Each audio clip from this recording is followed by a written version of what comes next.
Classes English grammar में मैं श्रीमती कुसुम और आपका बहुत स्वागत करती हूँ।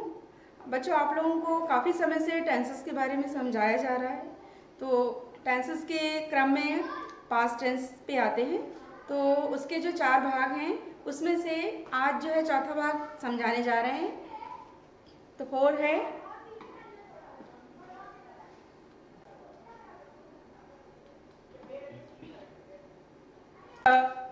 Present perfect continuous. इसके बारे में समझाना चाहते हैं। Past perfect continuous tense. अब पास्ट परफेक्ट कंटिन्यूअस में इस काल का प्रयोग ऐसे कार्यों के लिए किया जाता है जो भूतकाल में प्रारंभ होकर भूतकाल में ही समाप्त हो गए हैं। हिंदी में ऐसे वाक्यों का अंत होता है जैसे रहा था, रही थी या रहे थे आदि में होता है तथा काम के जारी रहने का समय दिया जाता है। अब इस क्रम में पहला आता है अफर्मेटिव सेंटेंसेस, मतलब सकारात्मक वाक्य। नियम पास्ट परफेक्ट कंटिन्यूअस टेंस में प्रत्येक कर्ता या सब्जेक्ट के साथ हैड बीन और वर्ब की फर्स्ट फॉर्म और आईएनजी फॉर्म का प्रयोग किया जाता है। फॉर और सिंस का प्रयोग प्रेजेंट परफेक्ट कंटिन्यूअस टेंस की भांति ही किया जाता है। बच्चों, हमने आपको सिंस और फॉर के बारे में आपको उसके उदाहरण समझाए थे। अब अफर्मेटिव में फर्स्ट आता है सेंटेंस आता है वी हैड।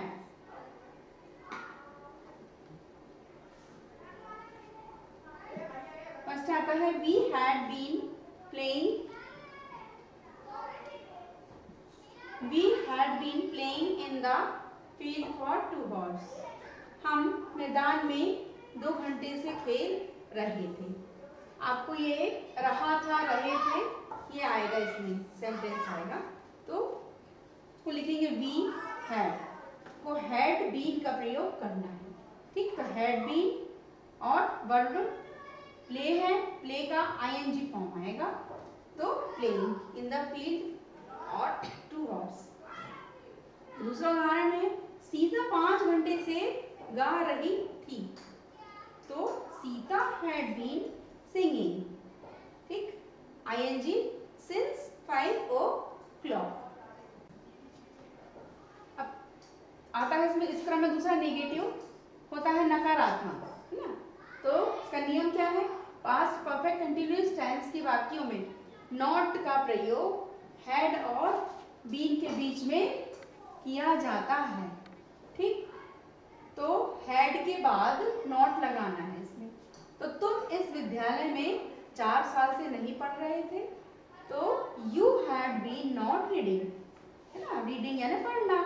तो in this school for 4 years। ये नेगेटिव।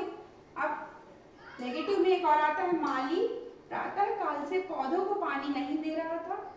तो आएगा the gardener had not been watering, WATERIN, ING लगाया इसमें, द प्लांट्स सिंस मॉर्निंग।